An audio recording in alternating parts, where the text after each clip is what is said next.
ही गोठ रज़ाकाबाद पलीजे साहब के लाइ ऐं अवामी तहरीक जे लाइ को नओं गोठ न आहे। तव्हां सभिनी खे यादि आहे त जेकी हेसि ताईं पलीजे साहब जा लॉन्ग मार्च, अवामी तहरीक जा लॉन्ग मार्च निकिता आहिनि सिंध जे मसइलनि ते, उन जी मेज़बानी रज़ाकाबाद कई आहे, उन्हनि ते पंहिंजा पेर घुमाया। 1978 खां वठी पलीजो साहब हिन इलाइक़े में तबलीग कंदो रहियो, माण्हुनि खे आगाही ॾींदो रहियो। उन ज़माने में 78 में कराची देही हुकूमत कमेटी हिन ई ॻोठ में हिन रज़ाकाबाद में पलीजे साहब ठाही हुई, जंहिंमें उन वक़्तु जेके समाज सुधारक दोस्त सोशल वर्कर पंहिंजे धरती जे लाइ फ़िक्रमंद हुआ या स्टील मिल कोट कासम ऐं ॿियनि मसइलनि जे करे परेशान हुआ, उन्हनि सभिनी खे गॾु करे कराची देही हुकूमत कमेटी ठाही। मूंखे उन्हनि जो पलीजे साहब कन्वीनर मुक़ररु कयो। ऐं सम्झां थो त मुंहिंजे लाइ वॾो एज़ाज़ु आहे। अॼु आउं तव्हांजे साम्हूं जेकी ॿ लफ़्ज़ ॻाल्हायां थो, या मुसलसल जेको अधु सदी जो दौरु गुज़रियो आहे, उन में आउं पंहिंजे माण्हुनि जे पासे, ॻोठनि जे पासे, सिंधी माण्हुनि जे पासे, सिंधी क़ौमी तहरीक जे पासे बीठो आहियां। इहो पलीजे साहब जो सबक़ु आहे जंहिं असांखे ॾिनो, उन खे हीअं सम्झाए असीं अॼु बि क़ौमी तहरीक सां गॾु पंहिंजे हिसे जो जेको कमु आहे उहो करियूं पिया। मुंहिंजे दोस्तनि ॻाल्हायो, गुलशन ऐं ॿियनि सभिनी तक़रीबन जेके हालातूं आहिनि हिन वक़्तु उन मुताबिक़ पंहिंजे ख़्यालनि जो इज़हार कयो आहे।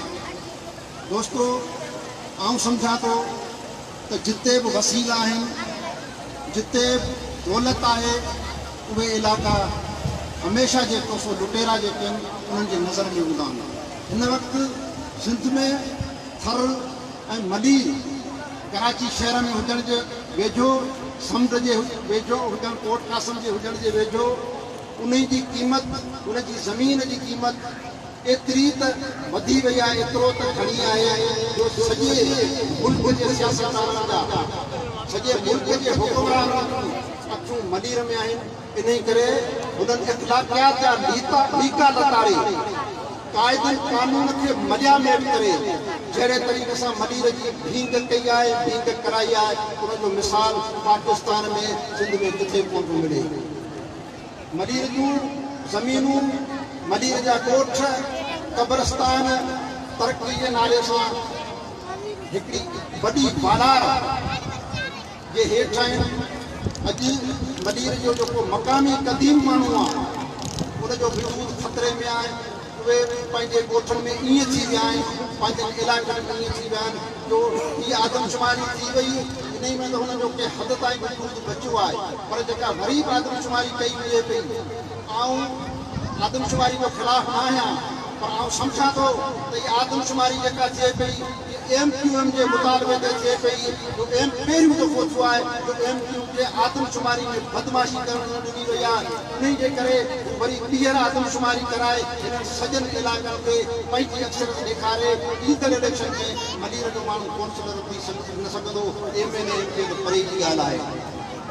दोस्तनि, कारखाननि जी ॻाल्हि कई त कारखाननि जो सिलसिलो मलीर में तमामु घणो पुराणो शुरू थी वियो आहे। जॾहिं अयूब खान हिते इंडस्ट्री ज़ूम ठाहियो, दांडी इंडस्ट्री ज़ूम, उन में जेके माण्हू आया तव्हां सभिनी खे ख़बर आहे त हिते कचूं आबादियूं शयूं हुन पंहिंजनि इलाइक़नि जा माण्हू घुराए उन्हनि खे आबाद कयो। उते जेके ॻोठ हुआ उन्हनि खे बर्बादु कयो। दे शराबी, दे दांडी, दे रेड़ी, इहे समूरा इलाइक़ा जेके इंडस्ट्री ज़ूम खे ॾेई ऐं हुननि जो कोसो तव्हां माण्हू खे लॾायो, जेके अॼु जी ताईं दर बदर उनखे कंहिं बि क़िस्म जी का सहूलियत कोन मिली। पोइ भुट्टे साहब जे दौर में स्टील मिल ऐं कोट कासम जा मनसूबा हिते आया, जेके तमामु वॾा मेगा प्रोजेक्ट आहिनि, पर उन्हनि मनसूबनि जे करे मक़ामी माण्हुनि सां जेका जुद्ध थी, जेको ज़्यादतियूं थियूं, जेके नानसाज़ियूं थियूं, उन्हनि ते आउं सम्झां थो कमीशन थियणु खपे। सिंध जा ॿिया जेके लिखिया पढ़िया माण्हू उनजी तहक़ीक़ कनि त सवाइ भीख करण जे। आउं तव्हांखे ॿुधायां त स्टील मिल जॾहिं उरूज ते हुई 25,000 मुलाज़िम उन में कमु पियो कयो, पर उन मुतासिर ॻोठनि जा माण्हू रुॻो 25 स्टील मिल में हुआ। इन खां वधीक जी नासाज़ी कहिड़ी थी जेका असांजे माण्हुनि खे थियणु घुरिजे। अॼु मलीर जो वजूद ख़तरे में आहे, उन सां गॾो गॾु सॼी सिंध ते यादगार आहे। पहिरियां टाउन को हिकिड़ो मनसूबो कोन्हे। सिंध जो ॻोठ ॻोठ मडीर जो ॻोठ ॻोठ घर घर में लैंड माफिया पहिरियां टाउन कई विया जेके सरकार जी मुकमल सरपरस्ती आहे। पुलिस ऐं समूरा सरकारी खाता उन्हनि जा पहा वॾा गुलाम थी सिंध जी ज़मीन जी भींग पिया कनि। ऐं हिते चवां ज़मीन मरीर जी बचाइण जो को सुवाल आहे असांजे साम्हूं। उहा मरीर में ज़मीन आहे किथे त बचाईंदा। मलीर में जेका ज़मीन आहे उहा या त बेरिया टाउन जी आहे। मलीर में जेका ज़मीन आहे उहा स्टील मिल जी आहे। मलीर में जेका ज़मीन आहे उहा कोट कासम जी आहे। मलीर में ज़मीन MPA जी आहे। मलीर में ज़मीन जेका हाणे कब्रिस्तान आहे हिकु इंच ज़मीन ख़ाली न बची आहे जो आइदा कंहिंखे अदार करे ॾींदा कोठ पंहिंजी जाइ ते। तंहिं करे कानूनी तरह मलीर जी ज़मीन जी बंदर बाट थी विया विराइजी विया उहा ज़मीन आई कान्हे का। बाक़ी असां ज़ाहिर आहे पंहिंजे ज़मीन ते हथ कोन खणंदासीं। इहा असांजी दावा आहे। जेसीं ताईं असीं विढ़ी सघियासीं पंहिंजे ज़मीन खे बचाइण जी भले गवर्नमेंट कहिड़ा बि फ़ैसिला करे। पुलिस ने चयो त 2013 में असांजे चूंडियल नुमाइंदनि MPA एक्ट ठाहे उन खे इख्तियार ॾेई छॾियो त हू ज़मीन पंहिंजी कब्ज़े में वठे। उन खां पोइ ज़मीन तां रिवेद जो कंट्रोल ख़तमु थी वियो आहे। हाणे असांजे ॻोठनि जी कानूनी हैसियत ख़तमु थी वई आहे। ॻोठ आबाद एक्ट 1987 जी का हैसियत कोन्हे को। लैंड एक्विजिशन लैंड ग्रांट जेको असांजो कानून रेवेन्यू जो जेको कानून आहे 1970 जो उहो गैर फ़ाल थी चुको आहे। त जॾहिं असांजी असेंबलियुनि जा माज़ी थियल कानून अंग्रेज़नि जे दौर जा कानून हिननि असेंबलियुनि अची हिननि नुमाइंदनि अची ख़तमु कया त सुवाल थो पैदा थिए त असांखे छा करणु घुरिजे। ये कॉन्फ्रेंस थी आहे इहा मूंखे सॾु थी ॾे ऐं हिते इक़रार थो कयां तस्लीम थो कयां त असां मडीर जे माण्हू जेके फुरचूं डुकजूं पिया उहे अॼु बि पंहिंजे उन क़ौमी जिदोजहद कंदड़ साथी सां गॾु कोन आहियूं पर उन लुटेरनि ऐं फ़ौरन सां गॾु आहियूं जेके असांजी ज़मीन ते कब्ज़ा कराइनि पिया जेके असांखे पंहिंजी ज़मीन खां बेदख़ल कनि पिया। अॼु बि उन्हनि खे चमकड़ा जी लॻा पिया आहियूं।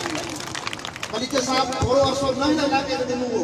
ॿियनि क़ौमी तहरीक जे माण्हू असांखे सुजाॻ करण लाइ कोट कासम जो नालो वठोसीं त असां इन मसइले लाइ विढ़िया असां विढ़िया असां कॾहिं बि कोन विढ़ायूं था। असां सिलेंडर कयो आहे। जेकॾहिं असीं विढ़ूं आहे त असीं पंहिंजूं छत ॾियूं टेम्पीअ खां वापसि वठी सघूं था। जेकॾहिं असीं विढ़ूं त एतिरो ॾियूं पिपरी बाकाल कोट कासम खां छॾाए सघूं था पर असां विढ़िया कोन आहियूं। असां हिक ॿिए जा पेर छिकिया आहिनि। असां हिक ॿिए खे कमज़ोर कयो आहे।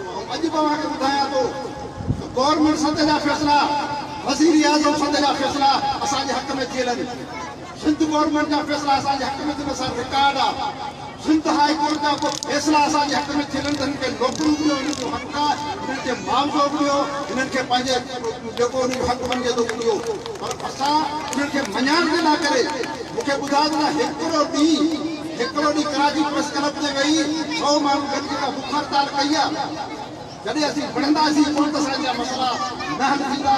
अॼु बि अचो त घर थी जीअं मनीर बचायो इतिहाद पंहिंजी दहन खे बचाइण लाइ मैदान में आयो फिटे निज़ाम जे ख़िलाफ़ बि जिदोजहद कई। अॼु बि मनीर जा माण्हू जेकॾहिं घर जी जिदोजहद कनि त दावा सां चवां थो पंहिंजे पीउ खे बि ताक़त कोन्हे त ज़मीन जा हक़ फपाए मनीर जा ऐं मनीर जे ज़मीन ते कब्ज़ो करे।